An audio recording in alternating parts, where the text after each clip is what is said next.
Welcome to the Style and Grace podcast, maintaining mental health and tackling real life issues with honesty and compassion. Where style meets substance and grace meets real life experiences. Hey, y'all. Hey, and welcome back to another episode of the Style and Grace podcast. I'm your host, Whitney Victoria, and happy December, y'all. We made it to the 12th month of the year. So glad that y'all have been rocking with me. To God be all the glory.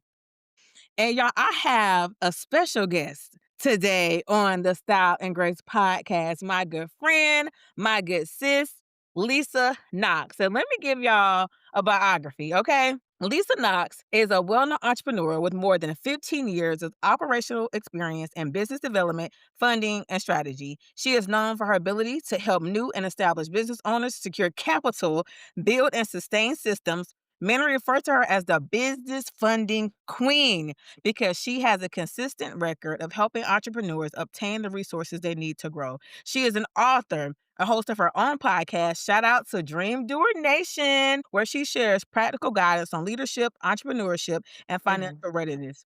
Her work has been influenced by many people who are building their own companies and learning how to navigate money, structure, and growth. Her story and her work continue to inspire many, just like me. Y'all, welcome to the Style and Grace podcast. My girl, the phenomenal Lisa Knox. Welcome, girl. Welcome. Thank you. You- Super glad and super excited to be here with Wit. I am so glad that you're here, Lisa. Yes. For those who don't know, I met Mhm. Lisa through the Mark Coley Business Academy, TMCBA. I think Lisa, was it 2020? 20? No, it was before then. Yeah, it was like 2019, I believe. Yeah. Yeah, Yeah, yeah. and we became close. Me, Mhm. Lisa, Sam, Camille, And Cameo, and we just, we just been locked in. And y'all, I felt like I would watch. Like Lisa was already that boss girl, like when we were part of the academy. But I feel like I watch her excel in so many areas since then. Lisa has started not one, not two, but I believe three businesses since then, also while helping other people get capital for their business. So I Mhm. know, Lisa, we're going into the new year. Businesses are like, oh my gosh, I don't have the money. I'm funding this from for myself. You're Yep. gonna give us some tips, not all, because they need to book Mhm. you so you can help them grow. I Okay. mean, it doesn't have I mean, it definitely helps. Definitely It helps. it Yeah. does. Okay. Yeah, yeah, yeah, it does. Now I want to get started into like your early journey of it. How Mhm. did your interest in entrepreneurship begin? Like what moment made you think like, you know what? I need to take entrepreneurship serious as a career path. Uh, well, I was blessed to be exposed to entrepreneurs in my family. I think that really gave me options. Most of my family was military, worked, traditional jobs, but there was just a few entrepreneurs in my family. I had an uncle, a couple of aunts who were doing their own thing. And I was like, oh, so it doesn't just have to be this 9 to 5 thing. You can actually do your own thing. And then as time went on, I always did little things on the side, no matter whether I was just in school or something. Either I was making clothes, I was selling body jewelry, I was going flipping items at the flea market, I was doing hair, I was doing nails. I don't know. It's something about the transaction or doing things that people like. I've just always been in love with. And I did go the traditional path. I, went to college and graduated high school, went to college and was going on the path of get a job and try to climb the ladder. Became a manager for Walmart after being there for 5 years. And in that time, it was really easy to get very comfortable, right? Because you're making really good money, great benefits, and it was what most people go for. And I was trying to climb the ladder, but I kept getting blocked some kind of way. One of the youngest managers, one of the highest performing, but just still kept getting blocked. And I think it was kind of like God's way of telling me, like, if you continue this path, you'll never get a chance to go over here. So, things transpired. And then I also realized a little earlier on in my management career, I was colleague to someone who had been working for the company for like 20 plus years. Now I'm fresh in, 5 or 6 years in. And within a couple of write ups, terminated, gone. This person has dedicated their life to this career. And just within a couple of weeks, everything that they have their car payment based on, their house payment based on, their livelihood based on was gone. Mm. And so they were going to have to completely rebuild at a certain age in life, and after just devoting so much time. So once I saw that a regular traditional job can pretty much dismiss you at any given time and then you have to figure it out. I knew that I had to make sure I had those same options that I saw when I was coming up. Like work it if I can because I want to, but if I really want to go out here and do my own thing, I got to be ready because I don't want anybody to have the authority over my livelihood. Oh, yeah, for sure. Okay, Lisa, so you said you worked at Walmart. You saw Hmm. what happened to a colleague of yours. So while Right. you were you were a manager at Walmart, one of the youngest high-ranking, Hmm. top-forming managers at Walmart, but still yet were not getting promoted, right? So Nope. while you were in that situation, were you already working into your entrepreneurial journey during then? So, there's a difference between like side hustling grinding, you're doing something over here on the side. But when I decided that I wanted to actually start a business, yes, I was like working at Walmart. I was a manager at Walmart. So I was making money where I felt like, okay, I could afford to start a business. I tried to buy a house and things didn't work out with the loan and the paperwork. I was really disappointed. But at that time in my life, because I was making decent money, didn't have any kids, wasn't married, was young and single, I wanted to invest in something that was going to be a part of my life forever. So Mhm. since the house didn't work out and then Buddy had got fired, it was like, let me go start this business and let me see what happens. But let me do it over here, keep it low key, and I'm gonna maintain over here. Cause my goal at Walmart was never to stay forever. It was just always while I'm here, and figure this other thing out. Let me make as much money as I possibly can while I'm here. So yeah, I wasn't trying to really climb the ladder to stay there forever, but because the money was so good, you would have kind of almost naturally gotten comfortable. So I think everything happened for a reason. But yes, I started it 6 years before I left Walmart. For sure. And my mentor, Roshonda Pratt, always says your 9 to 5, well, your AKA your 9 to 5 is also your vision funder. So you were actually working the Walmart and funding the vision for you. So after you left Walmart and took that leap, what was your business venture once you left Walmart? What was your first business venture after you left Walmart? What was that company? So at this time, this was Quick Copy. Quick Copy is my printing company, graphics, business cards, flyers, t-shirts, banners, websites, different things like that. Anything dealing with digital and graphic design and marketing. So I've always wanted to serve the entrepreneur. But at that time, before I got delivered, I was an artist. And so I did music, did shows, did tours and travel. And so I just paid attention. And I also went to school for business too. So my degree is in business marketing. So I always was just trying to figure out ways how to use it. And I was really using it already. As an artist, you spend a lot of money on promotions, flyers, studio time, producers. Trying to pay to get the DJ to play, like all types of different things like that. So marketing was my love. That's what I was into. So I wanted to market to other artists because I would sit there and watch a rapper spin a band on sessions, Mm. or they got a album about to drop or a mixtape, and they're booking the event, they're buying the flyers, they're coming to me because I got the print shop, and I'm just seeing how much they're spending, and then I saw how much I was spending too.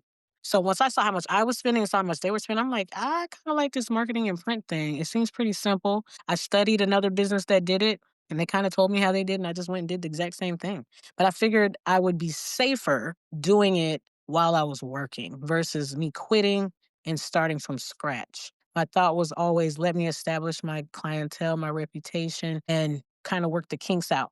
But I was also scared too. I was scared to quit. Like so many of us. Trust Yeah, me. because 6 years, I feel like 6 years is a long time. It I mean, I do. is, because you're invested in the company, you know what I'm saying? They're matching your 401k. You are Yeah, I invested in was the company. It's comfortable. definitely a safe space, definitely a safe Right. space. Okay, when you first started Quick Copy, what were the hardest obstacles, and what practical steps did you make to get over them and to help sustain Quick Copy business? So my original business model I was hiring graphic designers and different people to perform the different tasks in the business. So I wasn't necessarily doing it. So I was more managing the operations. So therefore, I'm dependent on this person showing up, this person completing it on time, knowing how to work the machines and things like that. So one of the obstacles that I really faced was having to depend on other people when I've got somebody's money or, I've got to get this thing done. And then them kind of knowing that or getting to a place where they get comfortable and they know that you're depending on them. So it was a lot of people type things. But I leaned on my knowledge from Walmart. I was like, okay, I can't manage this like we're friends. I'm gonna have to manage this like they do. I'm Right. gonna follow the blueprint. For Yeah. And sure. stop being too cool because it's not working for me. Sure, Yeah. for sure, and what that's one thing I've learned about entrepreneurship, and when you've worked other jobs, you can take certain blueprints from Oh the my job goodness. that you worked before and apply Yes. them in your entrepreneurial journey. Trust me, You I better. know. So if you You're are listening, getting paid to learn when you that's learn from your it. job. That's it, and so if you are listening and you're still working your 9 to 5, AKA your 9 to thrive, and Yes. there is something in that 9 to thrive that you can use to apply to your own business, whether it's structure, whether it's time management, whether it's knowing what contacts to reach out to. It's Mhm. so many. So I will also say while you're working your 9 to thrive, make sure you utilize the resources in a blueprint that they have that it can Yes. help you in your business as well. So Lisa, so at this point you leave Walmart for real. You start Hmm. Quick Copy Print, which is doing great because I've got some business from Quick Copy. Y'all did some great things for me. And then the next venture, is it your car business that came Okay, after Quick Copy? so after quick copy, and I do just want to just drop this in there for anybody who works the type of job that gives you like ample amount of time. I was a salaried manager, so I did have like paid leave time. So I was able to also use some of my paid leave time to take that time off to have certain things taken care of, right? And to also utilize that time to invest and deep dive into my business where I wasn't going to be able to if I was just steadily working. So that's another thing that really helped me. I took leave where I could and I made sure each year I did that for like the last 3 years before I left to be able to spend time in my business full time to see kind of like what it was going to be like. Give me kind of get my feet wet. Right, right, Yeah. right. So that business. So quick copy basically came out of my pocket. So another challenge I faced as well was with funding. I was paying through my job, my savings. Another resource that I had as well, my mother. She allowed me to use her credit card. I was responsible for the bill, but the benefit of that was that I've got my own credit card. But at that time, my APR interest rate would have been very high. My credit is not ever something that I focused on. So her credit was immaculate. And so she's like, you can use it for the business, but you will have to pay it on time and make sure that's right. So that was my third source of funding. So my job, my savings, and then a credit card. All were used to fund the business from jump.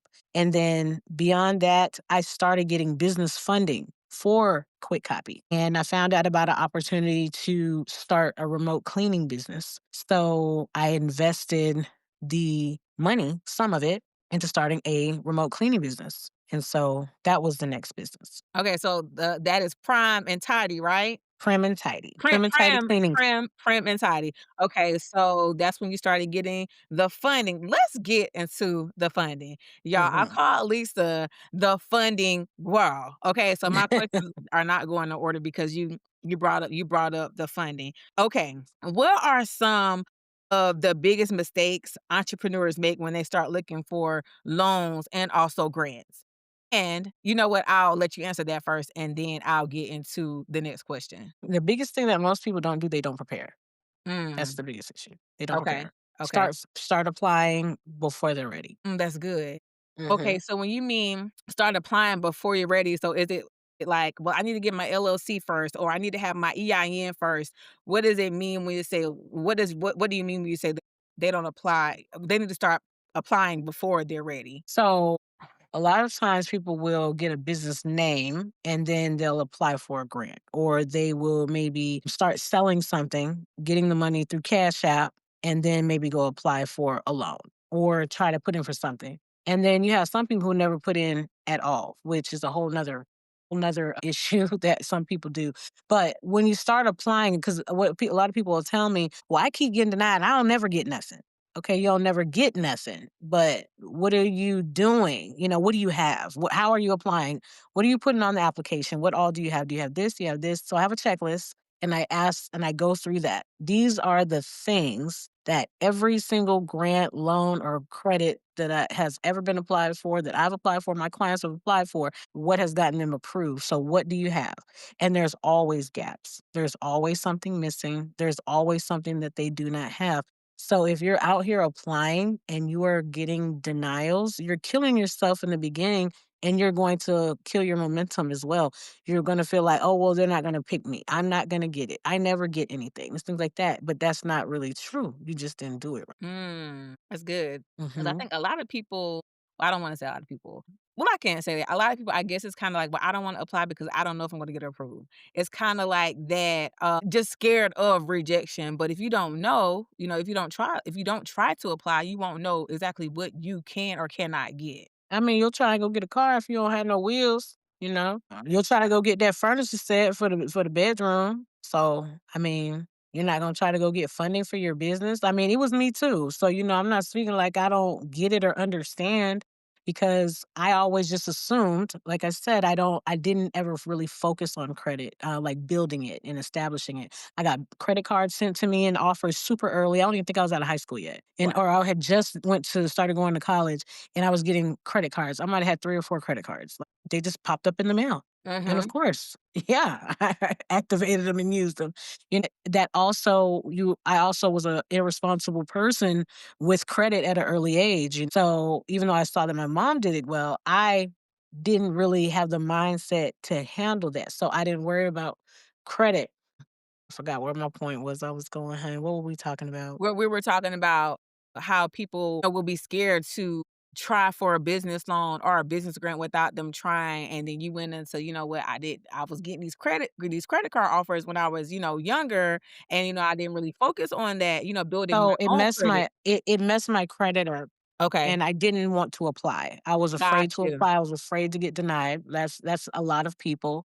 They either know, you know what you've done, or Mhm, you mhm, just don't think that you're going to qualify. So you either just don't apply at all, or when you apply, you're not ready and you have things that you haven't cleaned up. It's just like if you're getting ready to go buy a house and that's your personal, you have things you need to clean up, for sure. things you need to get off your credit. There's always just a little bit of work that you have to do in the beginning. They're not going to just give it to you, but you have to do that part first. And that's what a lot of people don't do. So, Gotcha. I love that you talked about that. I know you stated that your credit was not the best while building the business, but however, you started Quick Copy, then mhm, you did great with Quick Copy and mhm, established business credit for Quick Copy that helped fund a mhm, prim and titty tidy mhm, cleaning company, right? So your business credit and your capital helped fund their next business. absolutely. Okay. And the main thing in that with the capital, right? So with Quick Copy in the beginning, let me take you through a couple of stages of mistakes that I made with receiving money, the transactions with the business. At first, I tried to do it like the big print companies did. They would take the order, get money, get paid after the person picked the order up. Sometimes that worked, sometimes it didn't. That didn't work. Okay. Then the next, I said, let's get half deposit up front. And I was dealing with cash because I didn't want to pay all those really high card fees and things like that. So let me get half the deposit up front. Sometimes that worked. Sometimes it still didn't. So I said, okay, nope, we're going to start getting cash up front. But I was still taking cash. Did a credit card machine, it was taking way too much money. So I did nothing but cash for a long period of time. And then I heard about Square. Square came out. It was just explaining, and I watched it for a while. And I was just like, it made it seem just really, really simple to be transactional and to look very professional. So I was like, okay, I'm gonna try it out. And you could get the card reader for free. So I'm like, I'm gonna try that out. I had it on my phone, super convenient. And I didn't even know about the business capital card. I just started using it consistently. And it seemed easier to me because I could now keep up with what I had. I could see it, I could track it. And that's what I learned at Walmart. And that's what I learned in school. You have to be able to have verifiable results. You want to be able to see what's selling. You want to see how many sales you made that day. You have to have data to look at so that you can build on that. know what to do, what not to do, what works and what doesn't. So once I started using Square, it tracks your performance automatically. Mhm. And some months in about a year, it offered me funding. It was like, hey, you want $1,000? And then it said, hey, you want $3,500?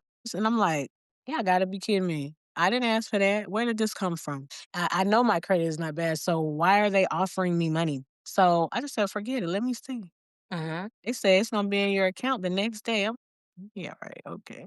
I did it. The money was in my account the next day. I was like, I didn't even ask for this money. Okay. Mhm. So followed the script. Some months down the line, they offer some more. I'm like, okay, so how do I use this to the best of my abilities so that it can be a consistent flow? The business is already doing good. And obviously, because I'm getting the offers. So then I get the offers, but I don't just get the money to do frivolous things, but we'll get into that. But anyway, that's where the business funding came from. And then getting the business funding. And then I was like, in order for me to maximize this, I have to do something else. So let me start something else. And the cleaning business, boom, there it went. I And love then it. after that, there was more. But Oh, yeah, yes, a lot more. Let me tell y'all something. Lisa is a serial entrepreneur. You hear me, let me Lisa? try to shorten my answers. I'm sorry. No, no, don't shorten. Listen, let's go down the business of right quick, okay? We have Okay. quick copy printing, okay? We Mm-hmm. have prim and tidy remote cleaning, okay? Mm-hmm. You guys are doing removal, house removal, right? We do junk removal, hoarder houses, property management, Airbnb turnover. I mean, anything dealing with the house. We Okay, even cut trees, lawn care. I mean, anything dealing with the house. okay. Yeah. Then we have the car rental company, We have PNT Rents and Courier. okay, Yes. and Private okay, car now rental. we have the tax preparer company, okay? Yes. Yes. Quick tax. Yes, ma'am. Yes, and then we have Quick tax pro. Yes. Dream Doer Nation. Dream Doer Nation, business consulting, and business funding communities. Yes. Yes. Absolutely, Yes. and all And the of those vending machines. and the vending machines, yes, yes, and not only that, Yeah. you Yeah. helped your son who is Roman is how old? 14? Roman is now 15. 15. Roman has 3 LLCs. He's my partner with the vending machines. He has a t-shirt line and he does photography. Yes, and you see Mhm. how you created a lane for him, a successful lane Mhm. for him in entrepreneurship because he's following your blueprint. That is so amazing, and all of these businesses came about after you were able to get funding from you handling quick copy the right way and Mhm. from banks seeing the verified money coming in, see what you're spending, see what's going on. That's part of the checklist that you were talking about. And I know that you're on TikTok a lot and you're giving these tips to entrepreneurs and small business owners and you say, hey y'all got to stop using Cash App because y'all need to start using systems that can help you track what you're making in. And so banks can say, hey, we can trust these people with this money. So let's help them fund their businesses. So, Lisa, I applaud you. Okay. I applaud you so much. And thank you for just being I would say a safe space for small businesses and not and just for entrepreneurs in general because you've helped people get capital. I'm one of them. You help people like really get Mhm. capital and I appreciate you for all that you do. Now, in the business world, and y'all, if y'all are not a part of Dream Doer Nation, make sure y'all hit Lisa up because she's only giving tad bits now. Okay. Join the community. I promise you, you Yes. will not, you will, you won't be disappointed, okay? Now, what was the mindset shift that changed from the way that you approach money, growth, and or leadership? From the way that I looked at money, I'm gonna be honest, I'm having a shift at this very moment, right? And it's always there's a shift at different stages in it. I had to have a shift when I was doing it part-time and then I knew I was gonna have to leave there and Mm, I was gonna have to really take it seriously, go very hard because I needed to replace my income. I mean, at the mm, time I was married, so I consulted with my husband, is it okay? But a part of my responsibilities were going to be there too. So had to have a mindset shift then. And then when I needed to scale and do more, I needed to realize that, okay, if you're doing this full time, how are you going to do this without burning out? Because I did have a season of burnout because it was just me. I almost essentially created another job. I was making good money, but honestly, sometimes money can just be what it is. It doesn't mean that it's giving you joy or anything like that. So I had to really invest in systems and invest in delegation Mhm, and adding team members and not mhm, being that one man show. And when you start paying people and hiring payroll, yeah, you've got to have a mindset shift because it's not just you and the bills anymore. You're also contributing to somebody else's livelihood. And then when I kind of got it, you get into a cycle sometimes. You making good money, and then you're like, okay, well, I know I'm gonna make it. So start spending good mhm. money, right? So doing that, and then uh I wanted to get more into real estate. So that's another one of my avenues. So I have rental property and I want to do more with everything that I'm doing, which is might seem scattered, but I have a portfolio of businesses. I like to do things Come that on. generate money. Like, I used to think that, oh my goodness, you're kind of scatterbrained and all over the place. But when I see people who are lighter than me and they've got 17 businesses and they're from hotels to theme parks to vending machines to laundromats, nobody's looking at them and saying they're scatterbrained. They are serial entrepreneurs. They are business owners and they have a portfolio of businesses. So if it makes good money, I'm looking for a laundromat too. That would be great. Mhm. Right now, I'm looking for a multifamily, a home that I could possibly invest in. But the mindset shifts just come from when you know that what you're doing is good, but it's time to move on to the next. I needed to get a vehicle. My work vehicle went down. Told you I never really focused on credit, not even up to now, really. Because anything that God has ever blessed me with, it came from somebody I knew. It was based off my income. Always made great income. I ain't care about credit. So then came a time where this time I needed my credit to be able to do what I needed to do. And it wasn't where it needed to be. And I can tell you how to get your credit right, but I won't worry about it. Because I just been able to do what I do. But this time I needed it. So I had to buckle down. I had to get it cleaned up because I needed to make this move and I needed to be in a comfortable fashion for me. Just here recently, like I said, I just purchased a vehicle yesterday, a business vehicle yesterday. So that shift was like, I'm still in it. Yeah, yeah. I'm still in it. Yes, right now. So that question was right on time. Right on time. Right on Because the time. car payment is here, but it's all good. And you have the Yes, ma'am. income to pay it. Yes. Look at God. Absolutely. Okay. Yep. Yep. Love that. I love that. Yes. Okay, Lisa. So let's just say for a person who is new to entrepreneurship, right? And they're Mhm. like, I don't know what I want to do. I know I want to do something. What is a product or service that a new entrepreneur or something they can offer right now that can require little to no upfront cost at all? If they say, you know what, I want to make this amount of money by next week. What can I do? What would be your suggestion then? So, one, you have to decide, is the income going to involve you physically, mentally, or is it going to involve somebody else? There's things that you can create and sell online. It involves you, but you don't physically, technically, really, have to do the work. What I would tell somebody to do, honestly, I'm going to be real. Cleaning is one of the most easiest entry, lowest cost industries in the world. What I've learned about the janitorial and cleaning business is, like what I just said, it's very low entry. Also, it's very high demand. And I used to always think that different niches, different industries that were really overly saturated, it seemed like there's so many people already doing it, meant to stay away from it. And in actuality, all that is verification that people are paying for it. You just have to figure out, how are you going to bring your own special sauce to whatever it is. You don't want to, you can jump in a lane where there's not that many people over there. You just really got to go after it. Mhm. Okay. It's up to you. Or you can jump in a lane that's already swimming real good and you just you make your own within it. And so that's what I decided to do. I think that cleaning is super easy. I think anything with home services is super easy. I think digital products are super easy. But if you wanted to make money like immediately, the quick and if you're one of those people now, if you're willing to get on live and you're willing to do a lot of content, I would say digital products. If you're that girl or if you're that guy, jump to it. The internet will get you there.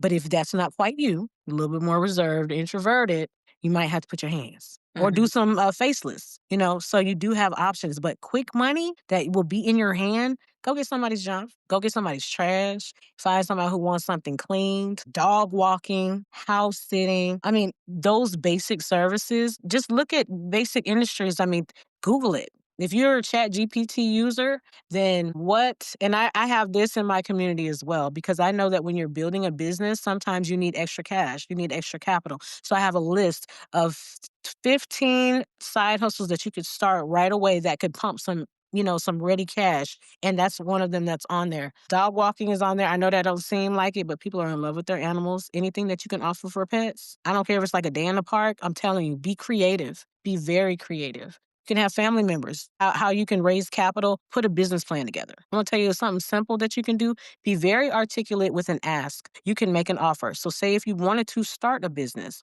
but you don't want to do all of that, you could join my community, look at the one-page business plan, and it's going to break down everything that you would need to tell an investor if you wanted some capital. So, hey, I want to start this podcast. I need marketing. I want to be able to get, my mic where it's got the logo on it. I want the whole look and the vibe in the background. So I'm probably going to have to spend about X amount of money. Do you think you could help me with that? Okay, but you're not bringing me anything. I mean, it's just a thought. It's just an idea. But if I had a business plan that said, what my plan was, who my demographic is, what my tone is going to be, what the theme is. I gave a breakdown of certain things because you just following the template that I've already laid out for you. Now they're listening. Now they're listening. You might be able to go to 5 family members and ask for $100 each. And now you've just got $500 in business funding. Mhm. So it's just really about being strategic. But I would say, junk, put that business plan together and get you a call list and ask the people for some money. I mean, it's that's the same thing that angel investors, Mhm. people do. This is the same thing that they do when they say they're doing rounds of funding and different things like that. They put a vision together because people need to be able to visualize what it is that you think that is about to happen, and you need to give them something to go on. And they're going to listen to you more because it sounds like you know what you might be talking about. That's good, Lisa. That's good. Come on with the gems. Now, you Hmm. did mention Chat GPT, right? Hmm. Now, do you see AI as a useful tool for daily operations in your printing and business companies, and then and not just your printing and business companies, but all of your companies? And if so, is AI making tasks easier for you? AI is probably filtering some of the thoughts, So, yes, it is something that I probably use about once a day. Mhm. But we've been using AI for so long. Some people don't really realize it's Siri and Alexa and all these different things. But yes, I use ChatGPT to articulate a thought. I don't ever want it to do all of the thinking or all of the content or any of that for me. I just sometimes need to list it out the way that I'm seeing it in my head. Or maybe it's quicker for it to but yes, you should definitely use it because you need to make the journey easier on yourself. It's a tool that it's being used. So you put in your prompts and your information and use it because you need to get to the goal quicker, right? And it can help you. So yes, please. Absolutely, absolutely. Okay, before I let you go, because I know your time is precious, honey. Before I let you go, what is one piece of advice you would give someone out there listening who is on their 9 to thrive right now, and they're just like, you know what, Lisa, I hear what you're saying, but Mhm. you don't know where I am right now. What's one piece of advice you would give? One, do you believe in the Lord? Mm, Because if you believe in him for real, then you know that anything is possible. So are you blocking what's possible? Because it's not him. And then I would say that he will only bless structure. He will bless intentionality. And that's what I teach in my community because I wanted God to bless me. I prayed for money. I prayed for customers, but a lot of things were out of order. A lot of the structure was not there. I was in a building, but I might as well just been selling stuff and cash apping out of my house because my documents weren't in order. My back end wasn't right. My banking was off. My money management wasn't where it needed to be. So before you even get there, start correctly, get whatever free resources that are available because I definitely have some and I'm going to make sure that that's available to everybody listening. A 7-day funding fix, which is going to show you how to properly build your business within 7 days and get you qualified. You'll be qualified within 7 days of being able to apply for business funding. The structure is the foundation, just like a house. So I would say that if you feel defeated, I'm almost certain that it's because there's something that's not quite structured right. If it's something that's personal, take it to the Lord in prayer. He'll see you through it. But if you want to be diligent and intelligent, start with structure first, and He will bless intentionality. He doesn't want to bless a mess. Come on. God will bless intentionality and not mess. That's a message right there, Lisa. Listen, Lisa, thank you so much for joining me on today. Tell us a little bit more about Dream Door Nation. So, Dream Doer Nation is a community that came about when people would come into my printing shop and they would be asking me questions. How did I get started? What do you do? And then most of my clients were artists or business owners. So I found myself coaching basically a lot and giving advice over the counter, but I needed to work.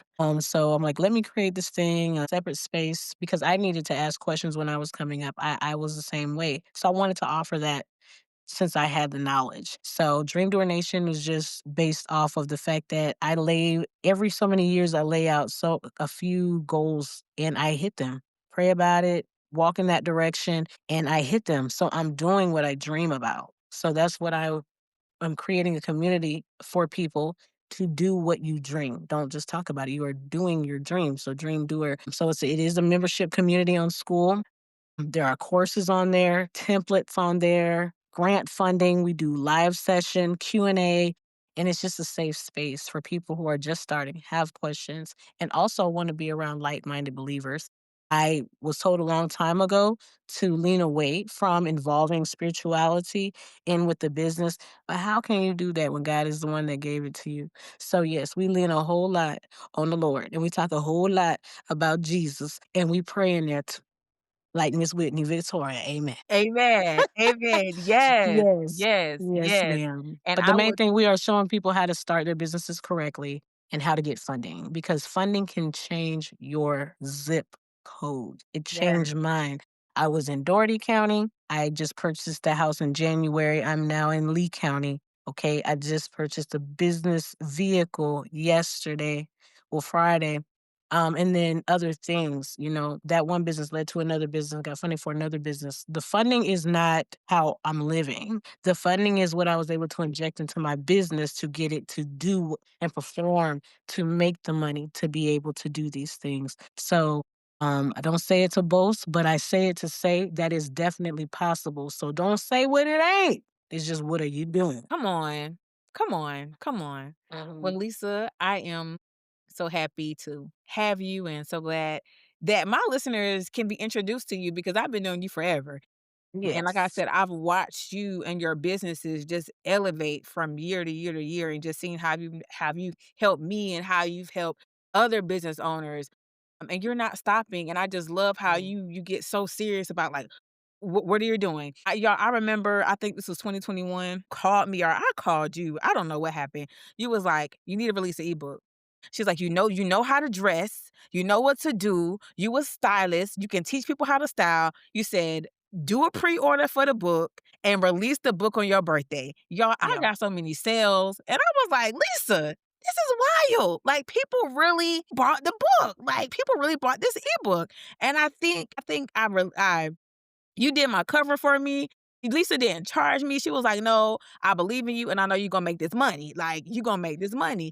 And all I can really do is like really say, like Lisa, thank you so much, just for being there and just for being who you are. And I am so excited for my listeners to learn so much more about you. And hopefully, if you guys are listening and you want to grow your business and scale your business, you can join the Dream Doer Nation Academy so that Lisa can help fund you or help grow or just to help you in some sort. So my girl, thank you. Do you have Mhm. any upcoming events that you want to talk about or anything happening that the people need to know about before we get off the line? So all new events will be coming in 2026. So definitely stay on the lookout for that.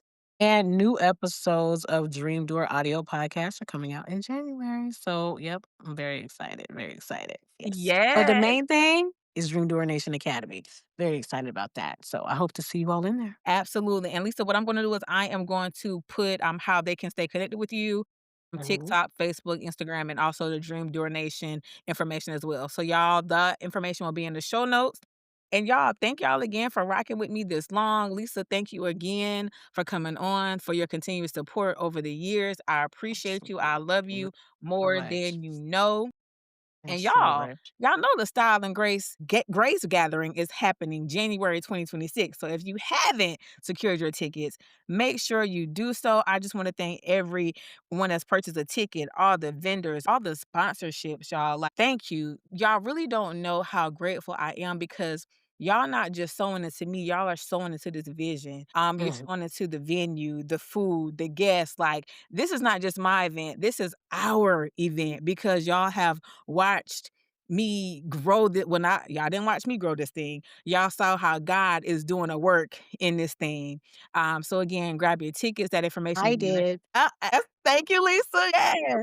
I do wanna say that I am super proud of you. I am always watching from afar and supporting the content, and there was a season where Whitney was like, "Yeah, Imma get to it." I know, but you have been on it. You have always been dope. You have always just been fabulous in your own light. It seems so effortless, so easy, and I know that it's not, but you don't wear it that way. Whatever it is, like the blessing, the oil, it is on her. It is on her.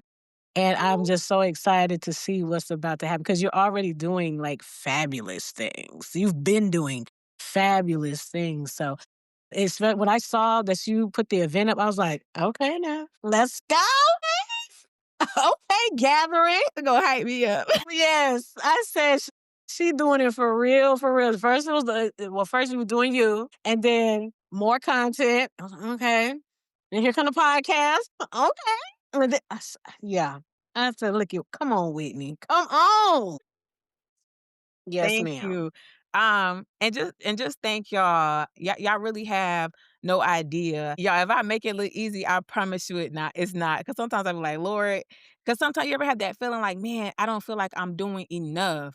But Mm-hmm. I'll get like that DM or that email to say, you know what, this episode really did help Yes. me, or I sent this episode to my husband, or I sent this to my best friend, and I'm just like, okay, God, to God be all the glory. To God be all the glory. So y'all, thank y'all for y'all continuous support. Lisa, I love you. And y'all Thanks. know how we close it out. Here is where style meets substance and grace meets real life experiences. Until next time, bye.